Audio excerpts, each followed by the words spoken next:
2월 25일 새벽 예배의 말씀입니다. 하나님 아버지, 우리를 주님 안에 늘 보호하시며 우리의 믿음을 보존해 주시며 또한 친히 인도하여 주심을 감사드립니다.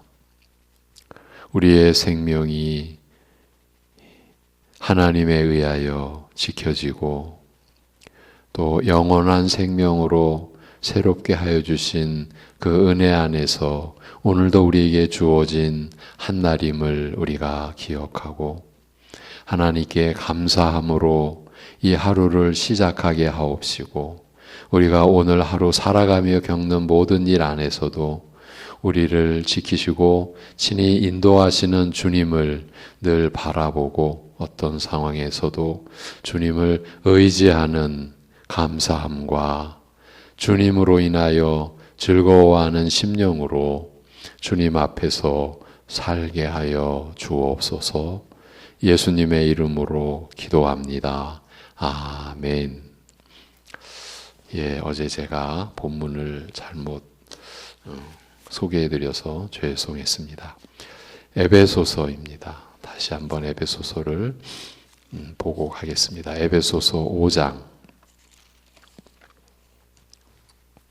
그리고 이제 말씀 중간에 오늘 본문인 데살로니가 전서를 또 보도록 하겠습니다. 에베소서 5장 15절부터 21절까지입니다. 에베소서 5장 15절부터 21절.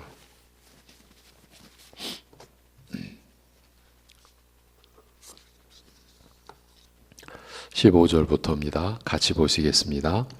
그런즉 너희가 어떻게 행할지를 자세히 주의하여 지혜 없는 자 같이 하지 말고 오직 지혜 있는 자 같이 하여 세월을 아끼라. 때가 악하니라. 그러므로 어리석은 자가 되지 말고 오직 주의 뜻이 무엇인가 이해하라. 술 취하지 말라. 이는 방탕한 것이니 오직 성령으로 충만함을 받으라. 시와 찬송과 신령한 노래들로 서로 화답하며 너희의 마음으로 주께 노래하며 찬송하며 범사의 우리 주 예수 그리스도의 이름으로 항상 아버지 하나님께 감사하며 그리스도를 경외함으로 피차 복종하라. 아멘. 어제 본문을 이 에베소서로 정해놓고 정작 여러분께는 데살로니가 전서로 알려드려서 어려움을 끼쳐드렸죠. 죄송했습니다. 저는 그런 줄도 몰랐습니다. 눈으로는 에베소서를 이렇게 전하겠다라고 생각하면서 입으로는 데살로니가 전서라고 한 택이 되었습니다.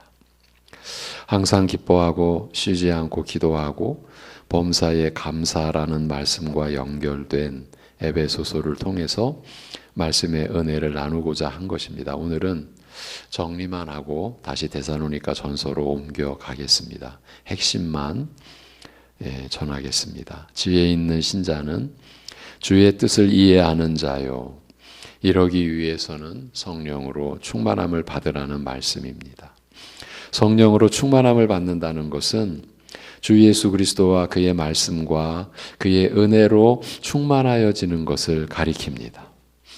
주 예수 그리스도로 충만해지는 겁니다. 우리 안에 계신 성령께서는 아버지 하나님의 뜻을 따라서 우리에게 아들이신 예수 그리스도를 증거해 주시고 그의 말씀을 가르쳐 주십니다.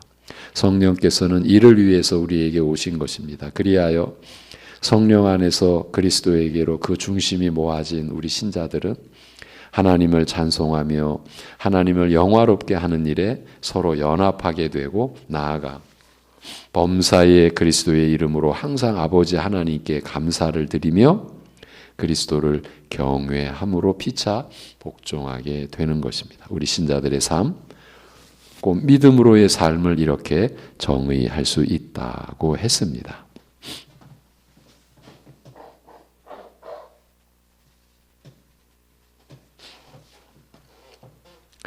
이와 같은 말씀을 우리가 받고 이렇게 살아가게 될 때, 이렇게 살아가려고 주님께 은혜를 구하고 애를 쓸 때에 분명히 그리고 반드시 일어나게 되는 변화가 있습니다. 어떤 것이겠습니까? 어떤 변화가 우리 안에서 일어나게 되겠습니까? 힌트는 성령으로 충만함을 받으라는 구절입니다.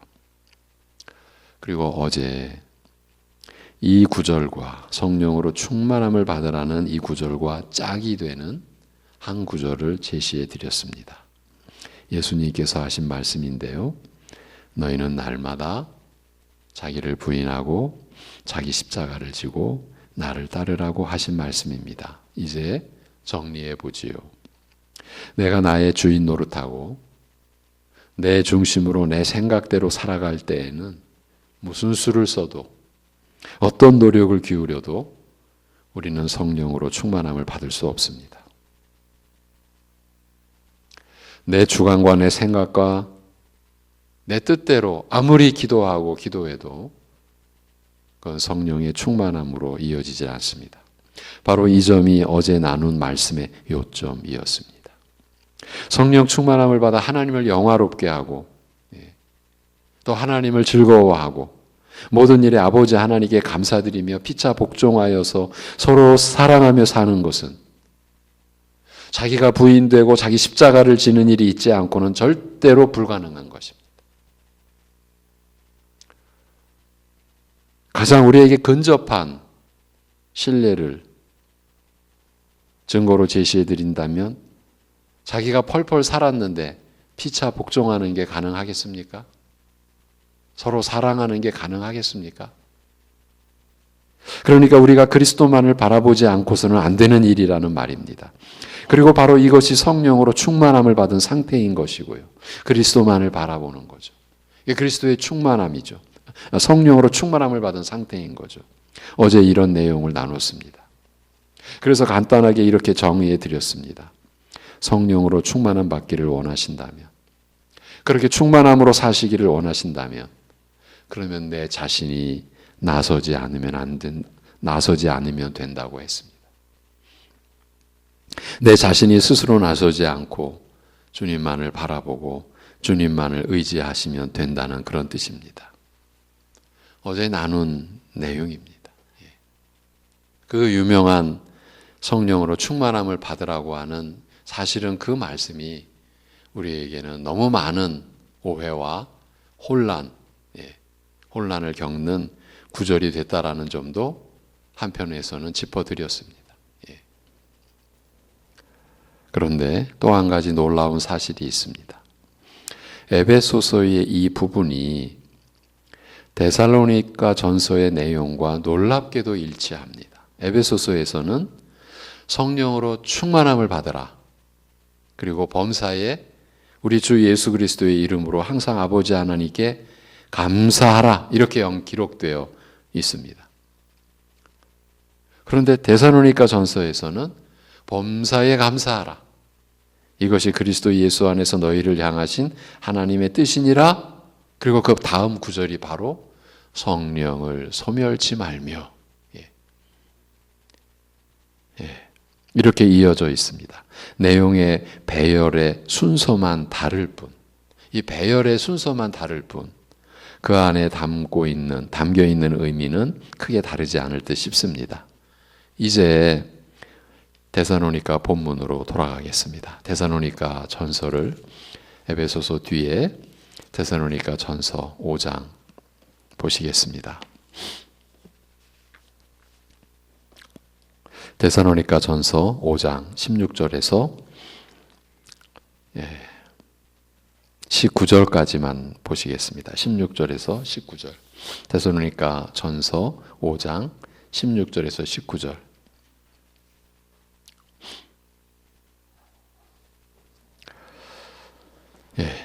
같이 보시겠습니다. 데살로니가 전서 5장 16절에서 19절.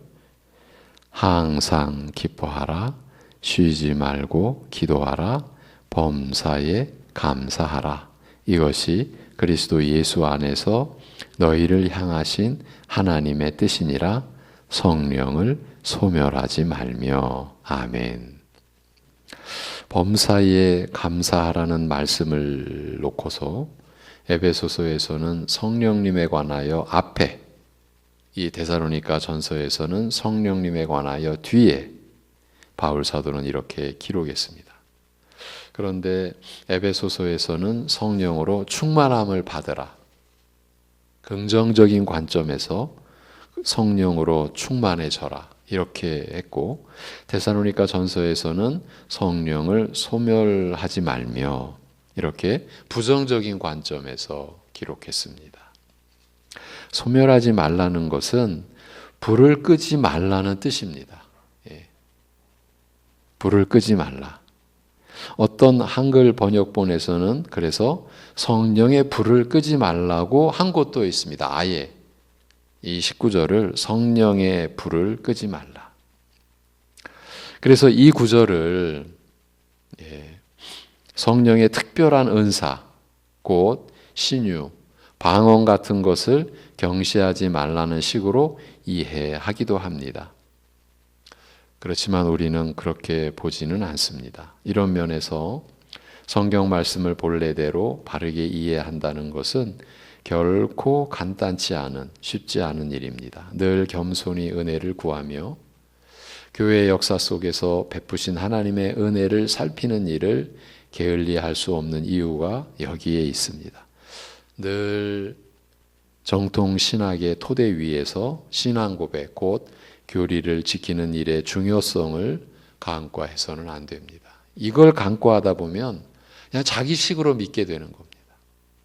특히 작년부터 영상 예배를 드리는 가운데 자기식으로, 자기 생각대로, 자기 주관대로 믿는 것은 예수 그리스도를 믿는 하나님께 대한 회개와 예수 그리스도를 믿는 신앙이 아닐 가능성이 매우 많다. 이런 말씀을 거듭거듭 드려왔습니다. 그 얘기는 뭡니까? 우리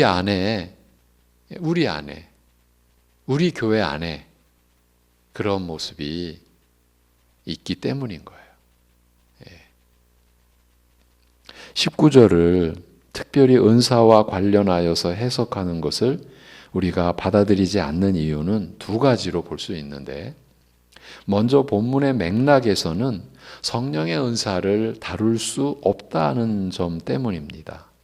그런 주제, 그런 내용을 뒷받침해 줄 수 있는 부분이 이 문단 내에서는 없습니다.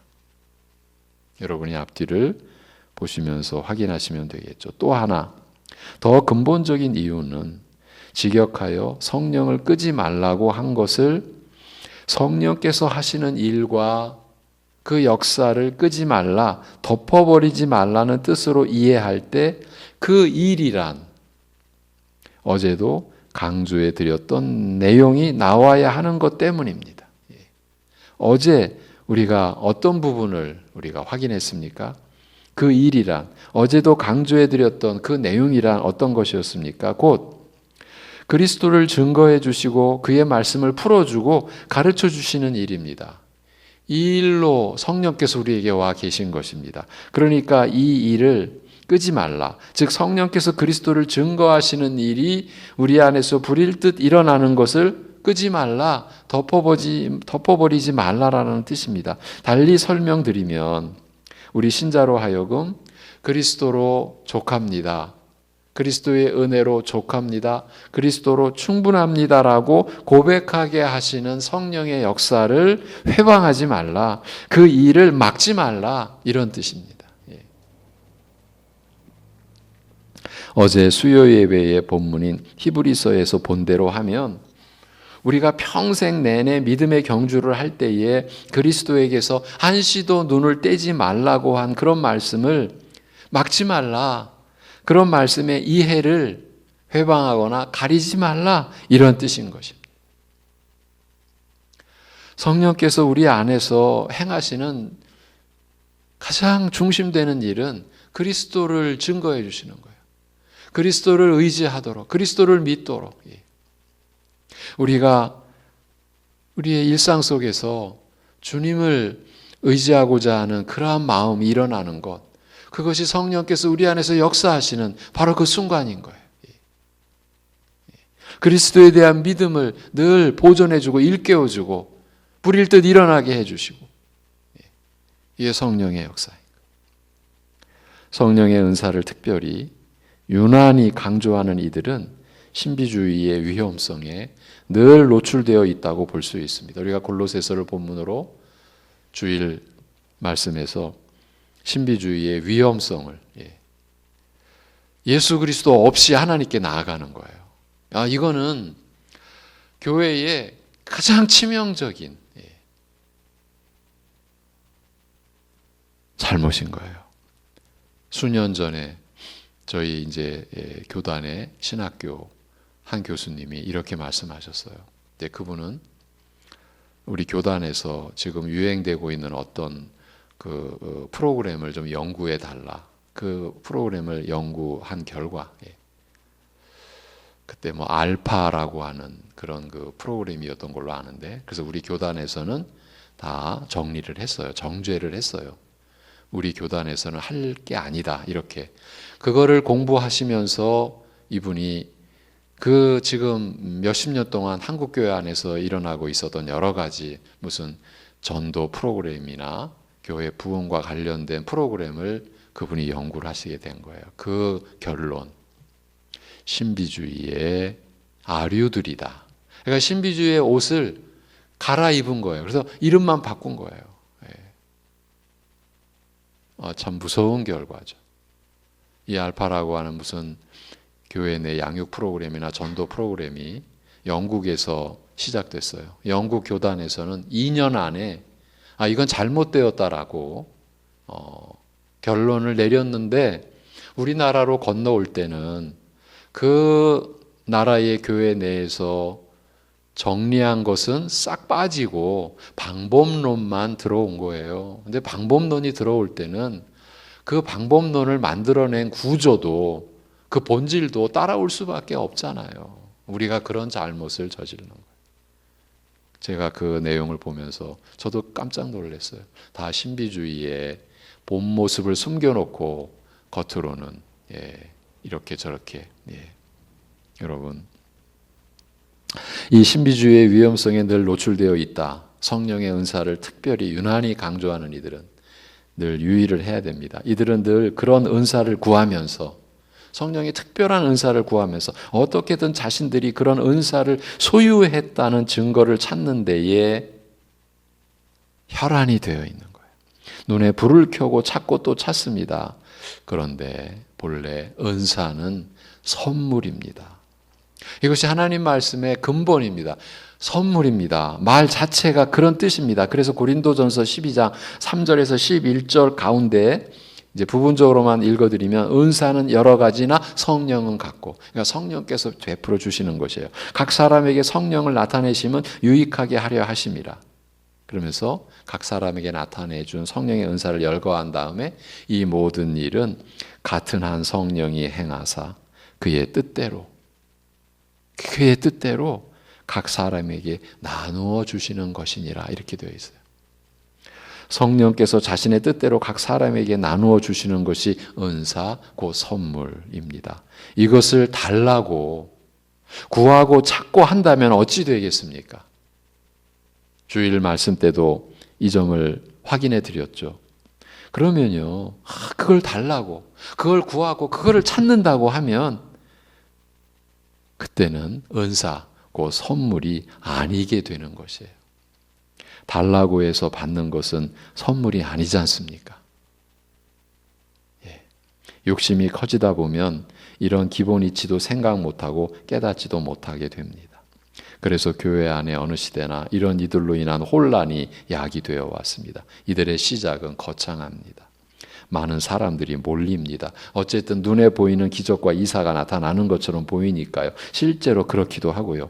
그렇지만 이들은 처음부터 헛발을 내디뎠다는 것을 기억하셔야 합니다. 성령께서 그의 뜻대로 각 사람에게 나누어 주시는 이 자체를 이들은 사실은 근본적으로 거부한 거예요.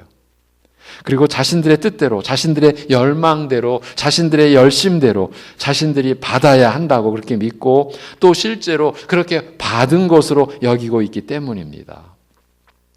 이들 무리 속에 있어 보았던 그 당시를 떠올려 보면, 제가 이제 이런 가르침을 여러분들에게 여러분들의 믿음을 순전하게, 여러분들의 믿음을 성령 안에서 보존할 수 있도록 도와드리고자 이런 말씀을 드릴 때에 제가 이렇게 판단받고 비판받은 적이 있어요.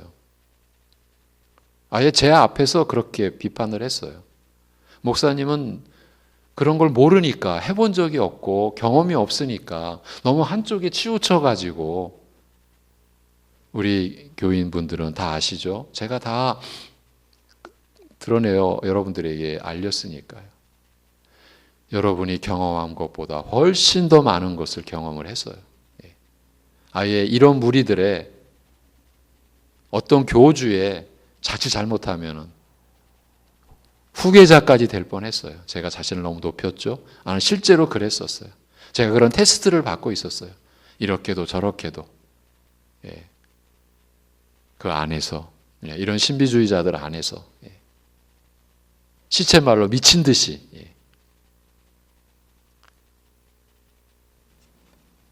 그때 그들 무리들 속에 있어 보았던 그 당시를 떠올려 보면요, 이들은 절대로 그리스도로 충분합니다라는 고백을 하지 않습니다. 아니, 할 수가 없습니다.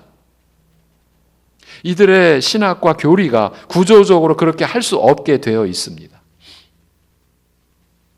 오히려 일반 전통적 교회에서는 얻을 수 없고 취할 수 없는 그런 능력과 은사를 자신들만이 소유했다고 하면서, 사실 실제로는 그들만의 그 특별한 것을 그리스도를 믿고 소유한 것보다 더 자랑하고 그것을들도 크게 나타내려고 합니다. 자신들만의 것들을요.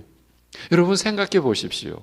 저들이 그리스도만으로 충분하다라고 하면 이게 중심입니다, 이걸 붙들어야 됩니다 라고 그렇게 하면요, 그렇게 특별하다고 해서 몰려들던 사람들이 가만히 있겠습니까? 여기도 똑같네 하면서 다 떠나가 버릴 것입니다.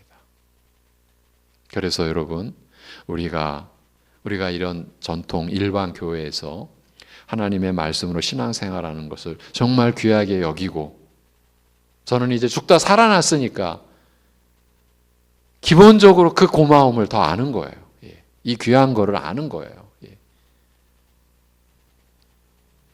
그러면서 왜 제가 이런 말씀을 드리느냐 하면요, 그런 무리들 속으로 몰려오는 사람들은 거의가 다, 그야말로 초신자들은 거의 없어요. 다 기존 교회, 일반 교회에서 신앙의 그 은혜를 입지 못하고, 그러면서도 자신들은 신앙생활 했다고, 열심히 했다고, 그것도 한두 해도 아니고 어쩌면 수십 년, 이런 분들이 몰려오는 거예요. 교회에 실망했다고, 교회에 능력이 없다고, 은혜가 없다고, 그래서 능력 찾아, 은혜 찾아. 너무나 안타깝죠. 이건 제가 과장이 아니에요. 그대로 말씀을 드린 거예요. 여러분이 그래서 이렇게 하나님의 말씀으로 하나님을 향해 나아가는 이러한 신앙생활이 얼마나 복된 것인지를 여러분이 놓치면 안 돼요. 그러니 그들은요, 그리스도만으로 충분합니다. 이런 신앙 고백은 꿈도 꿀 수 없어요. 자기들만의 것이 있기 때문인 거예요. 그래서 끊임없이 자신들만의 특별한 은사, 그 능력을 부각시키기 위해, 그로 인해 사람들이 더 몰려들도록 하기 위해 그들은 특별한 열심을 내게 되어 있어요. 이런 모습에 많은 사람들이 속게 되는 것이에요. 우리 안에 내주에 계시는 성령께서는 우리 모두에게 우리가 구원을 얻는 데 필요한 모든 것을 행하십니다. 성령께서는 우리로 하여금 죄를 깨닫게 하시고, 여러분 신앙생활을 하실수록 내가 전에는 몰랐네, 이게 죄인지도 몰랐네, 또 여러분이 죄인 줄로 알았던 것도 내가 이 죄를 이렇게 내가 무서운 줄도 모르고 더러운 줄도 모르고 내가 이 죄 가운데 있었네. 우리가 더 깨닫게 되지 않습니까? 여러분 신앙생활 속에서 일어났던 일 아닙니까? 그게 다 성령의 역사였어요. 예. 그리고 죄 용서를 받는 길을 또 말씀으로 제시하면서 그리스도께로 나아가게 하시고, 이게 성령이 하시는 일이에요.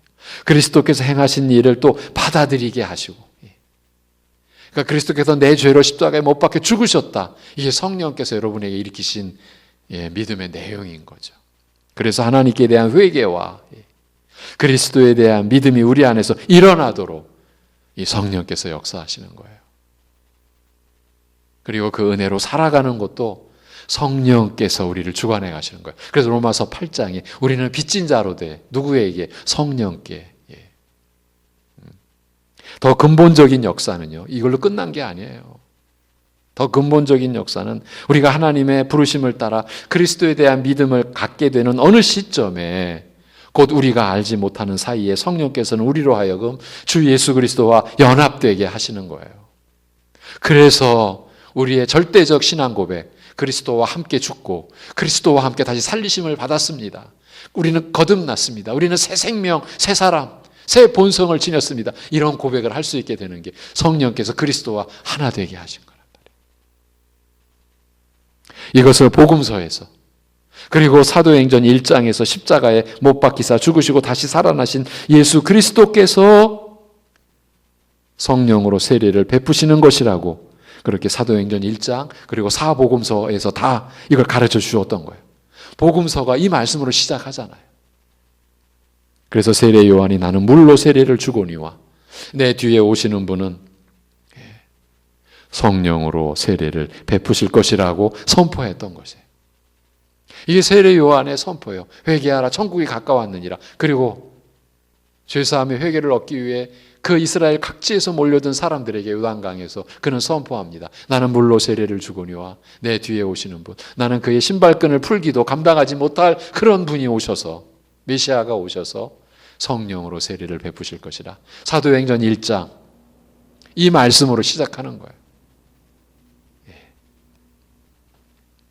이 역사는 예수 그리스도를 믿는 모든 사람들에게 임하는 거예요.